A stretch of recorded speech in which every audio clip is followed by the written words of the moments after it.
चलिए रुक करेंगे भारत सुपरफास्ट का। देश भर में एनआईए रेड पर गृह मंत्री अमित शाह की बड़ी बैठक। मीटिंग में NSA, home secretary, DG, NIA शामिल। पीएफआई के खिलाफ कार्रवाई पर दी जानकारी, गिरफ्तारी समेत बाकी बातों पर चर्चा। पीएफआई के खिलाफ एनआईए की बड़ी कार्रवाई। देश के कई राज्यों में एनआईए की छापेमारी। 14 राज्यों में पीएफआई के ठिकानों पर छापा। दिल्ली, यूपी, बिहार, केरल, कर्नाटक समेत कई राज्यों में रेड। यूपी, केरल, तेलंगाना, तमिलनाडु में टेरर फंडिंग के मामलों में एनआईए का छापा। पीएफआई और एसडीपीआई के 106 से ज्यादा लोग गिरफ्तार। दिल्ली और हैदराबाद में पीएफआई दफ्तर सील। एनआईए ने पीएफआई मुख्यालय को किया सील। सुबह से पीएफआई के ठिकानों पर चल रही रेड। चेन्नई में एनआईए की रेड के खिलाफ पीएफआई का प्रदर्शन। एनआईए की कार्रवाई के खिलाफ पीएफआई कार्यकर्ताओं का विरोध प्रदर्शन। प्रदर्शनकारियों को हटाने पहुंची पुलिस। जयपुर में एनआईए की छापेमारी के खिलाफ प्रदर्शन। पीएफआई के ठिकानों पर छापेमारी को लेकर विरोध। पीएफआई के कार्यकर्ताओं ने की नारेबाजी। जयपुर में भी एनआईए की रेड। पीएफआई के ठिकानों पर एनआईए की रेड। एमडी रोड पर पीएफआई ऑफिस पर एनआईए की कार्रवाई। महाराष्ट्र के मालेगांव में पीएफआई के खिलाफ एटीएस भी शामिल। पीएफआई के नासिक अध्यक्ष को किया गिरफ्तार। सैफुर रहमान को एटीएस ने किया गिरफ्तार। सैफुर रहमान पीएफआई का नासिक डिस्ट्रिक्ट प्रेसिडेंट है। केंद्रीय मंत्री गिरिराज सिंह ने कहा कि पीएफआई की मंशा भारत को मुस्लिम राष्ट्र बनाने की है। नीतीश कुमार, लालू यादव इसे सांस्कृतिक संगठन बताकर संरक्षण देते हैं और बिहार आतंकवादियों के लिए स्लीपर सेल बनाता जा रहा है। मैक्सिको के एक बार में एक शख्स ने ओपन फायरिंग कर दी। इस फायरिंग में कम से कम 10 लोगों की जान चली गई। घटना के बाद पूरे इलाके में फैली सनसनी। मैक्सिको में मार्च में भी हुई थी ऐसी घटना। सेलाया शहर के एक होटल और 2 बार में ऐसे ही हमलावर ने शुरू कर दी थी फायरिंग। 19 लोगों ने गंवाई थी जान। जम्मू कश्मीर के सोपोर में लश्कर के 2 आतंकवादी गिरफ्तार। आतंकियों के पास से चीन के बने हथियार बरामद। पकड़े गए दोनों आतंकियों से पूछताछ फिलहाल जारी। कॉमेडियन और एक्टर राजू श्रीवास्तव का दिल्ली के निगम बोध घाट पर अंतिम संस्कार। देश में शोक की लहर। कॉमेडियन राजू श्रीवास्तव के निधन से सदमे में उनकी पत्नी शिखा। बोली, सच्चे फाइटर थे, उम्मीद थी ठीक हो जाएंगे। राजू श्रीवास्तव की 2 फिल्में होने वाली थी रिलीज। एक की शूटिंग कर चुके थे पूरी, तो दूसरी फिल्म की शूटिंग रह गई बाकी।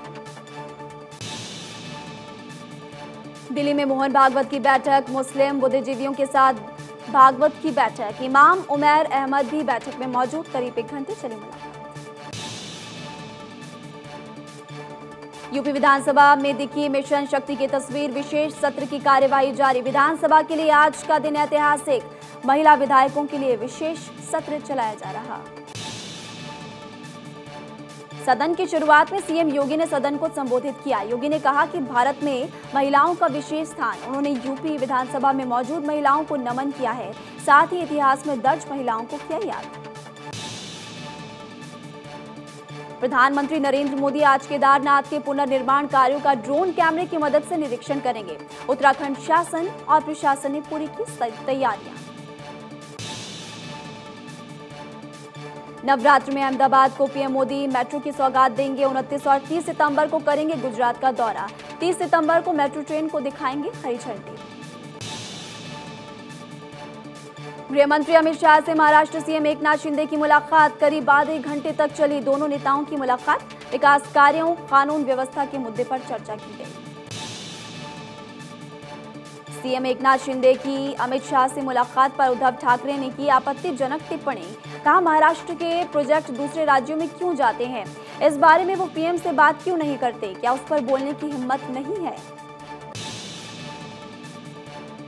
उद्धव ठाकरे ने गृह मंत्री अमित शाह को बीएमसी चुनाव हराने की दी चुनौती। कहा, 1 महीने में 7 करवाए बीएमसी और विधानसभा के चुनाव। अमित शाह हमें चुनाव में हराकर दिखाएं। दिल्ली में पटाखा बैन के खिलाफ सुप्रीम कोर्ट में अर्जी। बीजेपी नेता मनोज तिवारी ने याचिका दायर की। याचिका में दिल्ली सरकार के फैसले को चुनौती, पटाखे जलाने पर दिए निर्देश जारी करने की मांग। पूर्व कांग्रेसी नेता गुलाम नबी आजाद नई पार्टी का नवरात्र में करेंगे ऐलान। पंजीकरण के लिए 3 सदस्यीय कमेटी कर रही है काम। दुमका आदिवासी नाबालिग की दुष्कर्म के बाद हत्या के मामले में पीड़ित परिवार की बीजेपी ने की सहायता। 28 लाख रुपए का चेक दिया।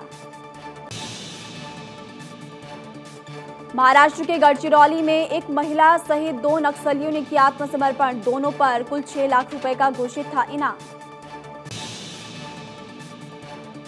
तेलंगाना में लिफ्ट के गड्ढे में गिरने से महिला की मौत। फोन पर बात करते हुए महिला लिफ्ट के गड्ढे में गिरी। निजी अस्पताल पर लापरवाही का आरोप। अस्पताल के सीसीटीवी में रिकॉर्ड हुई पूरी घटना। यूपी के सहारनपुर में महिला कबड्डी खिलाड़ियों के अपमान के मामले में क्रिकेटर शिखर धवन ने किया ट्वीट। घटना को बताया शर्मनाक। सीएम योगी आदित्यनाथ से कार्रवाई करने की मांग की। विशाखापट्टनम में हिंदुस्तान शिपयार्ड लिमिटेड द्वारा भारतीय नौसेना के लिए बनाए जा रहे 2 डाइविंग सपोर्ट वेसल आज होंगे लॉन्च। नौसेना प्रमुख एडमिरल आर हरि कुमार इसको लॉन्च करेंगे।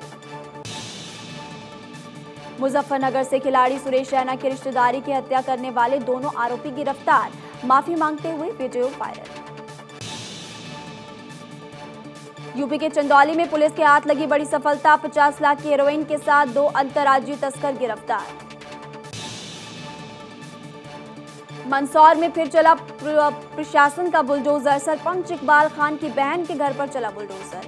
2 मंजिला इमारत खाक। कार्रवाई से इलाके में मचा हड़कंप। यूपी के प्रयागराज में एक पेट्रोल पंप में कार में पेट्रोल भराते वक्त आग लग गई। हादसे में कार सवार बाल बाल बचे। मुस्तैदी से टला बड़ा हादसा। रुद्रप्रयाग के सोनप्रयाग के तरसाली में पहाड़ टूटने की तस्वीरें सामने आई। सोनप्रयाग के पास से गुजरने वाले हाईवे पर बारिश के बाद पहाड़ टूट गया। पहाड़ टूटने से आने जाने वाले लोगों को करना पड़ रहा मुश्किलों का सामना। कई घंटों तक सड़कों पर जाम लगा रहा। इस बीच कई लोग इस रास्ते में फंस गए। यूपी के कासगंज में लगातार 24 घंटे से बारिश। सड़कें, गलियां बनी तालाब। कई इलाकों में बिजली गुल। डीएम ने 8वीं क्लास तक स्कूलों को बंद करने के दिए आदेश। यूपी के इटावा में बरसात में दीवार गिरने की 4 घटनाओं में 7 लोगों की मौत और 6 गंभीर रूप से घायल। घायलों को अस्पताल में करवाया गया भर्ती। एक बार फिर से भारत सुपरफास्ट का रुख करते हैं। यूपी के जालौन में मूसलाधार बारिश के कारण ओरई शहर का मलंगा नाला उफान पर। इलाके के कई घरों में भरा पानी। नाव की मदद से रेस्क्यू किया गया। हिमाचल प्रदेश के लाहौल स्पीति में भारी बर्फबारी। जहां तक नजर दौड़ाओ वहां तक सिर्फ बर्फ ही बर्फ नजर आई। भारी बर्फबारी की वजह से वहां पर गाड़ियों का निकलना भी मुश्किल। सड़क के किनारों पर गाड़ियों की लगी लंबी लंबी कतारें। हालात को देखते हुए प्रशासन ने लोगों से घरों में रहने की अपील की। साथ ही वहां पर घूमने पहुंचे पर्यटकों को भी सावधानी बरतने के लिए कहा गया। उत्तराखंड में गौरीकुंड हाईवे पर फाटा और सोनप्रयाग के बीच भारी लैंडस्लाइड। भारी मलबा आने से रास्ता हुआ बंद। एमपी के भिंड जिले के गोहद में शमशान घाट में अंतिम संस्कार की सही व्यवस्था न होने के कारण लोगों को तिरपाल के नीचे अंतिम संस्कार करना पड़ रहा है, जिसका वीडियो सोशल मीडिया पर वायरल। गुजरात दंगों के जुड़े मामलों की जांच में अहमदाबाद पुलिस ने कहा कि तीस्ता सितवाड़ा ने तत्कालीन सीएम नरेंद्र मोदी का राजनीतिक करियर खत्म करने के इरादे से फर्जी दस्तावेज तैयार किए थे। बंगाल में शिक्षक भर्ती घोटाले मामले में पूर्व शिक्षा मंत्री पार्थ चटर्जी की महिला मित्र अर्पिता मुखर्जी सरकारी गवाह बन गई है। केंद्र सरकार ने दिल्ली हाई कोर्ट में एक हल्फनामा दायर कर कहा कि सुरक्षा एजेंसियों को मिले सबूतों के मुताबिक कुछ अनाधिकृत रोहिंग्या प्रवासियों के संबंध पाकिस्तानी आतंकी संगठनों से हैं। सीएए को लेकर दिल्ली में हुए दंगों पर दर्ज कुल 541 मामलों में से 2.5 साल में महज 8 मामलों पर ही फैसला हो सकता है। एक जनहित याचिका के दौरान दिल्ली हाईकोर्ट ने यह जानकारी दी। धान की कटाई का समय पास आते ही केंद्र सरकार पराली प्रबंधन को लेकर सक्रिय हो गई। केंद्रीय कृषि मंत्री नरेंद्र तोमर ने यूपी, पंजाब, हरियाणा, दिल्ली के अधिकारियों के साथ की बैठक। सुप्रीम कोर्ट ने दिल्ली के डिप्टी सीएम मनीष सिसोदिया के मानहानि मामले में बीजेपी नेता मनोज तिवारी, विजेंद्र गुप्ता के खिलाफ फैसला सुरक्षित किया। रोड सेफ्टी को लेकर केंद्रीय सड़क परिवहन और राजमार्ग मंत्रालय ने कार निर्माताओं को कार में पिछली सीट पर बैठी सवारी से सीट बेल्ट न लगाने पर और तेज स्पीड पर ऑडियो वीडियो अलार्म के फीचर को लेकर नोटिफिकेशन जारी की।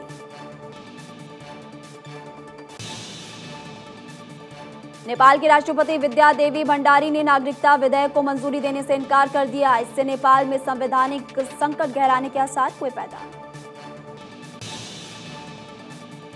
इमरान खान ने फिर की पीएम मोदी की तारीफ, बोले उनकी विदेशों में कोई प्रॉपर्टी नहीं, लेकिन हमारे यहाँ के नेताओं के दूसरे देशों में करोड़ों की संपत्ति है। आयात से अधिक भोजन बर्बाद कर रहा यूरोपीय संघ ईयू ने अपनी स्टडी में किया बड़ा दावा। हर साल 15.30 करोड़ टन अनाज बेकार हो रहा है। रूस को अलग अलग करना चाहता है अमेरिका। विदेश मंत्रालय के अफसर ने कहा कि भारत भी रूस पर निर्भरता नहीं चाहता, हम दोनों चर्चा कर रहे हैं। 3 लाख सैनिक भर्ती करेंगे पुतिन, कहा नेटो ने एटमी हमले की धमकी दी, हम देश की हिफाजत के लिए किसी भी हद तक जाएंगे। यूएनजीए में बाइडेन का संबोधन, कई मुद्दों पर की बात, कहा यूक्रेन पर हमले का मकसद उसका वजूद खत्म करना, इसको लेकर एक शख्स जिम्मेदार।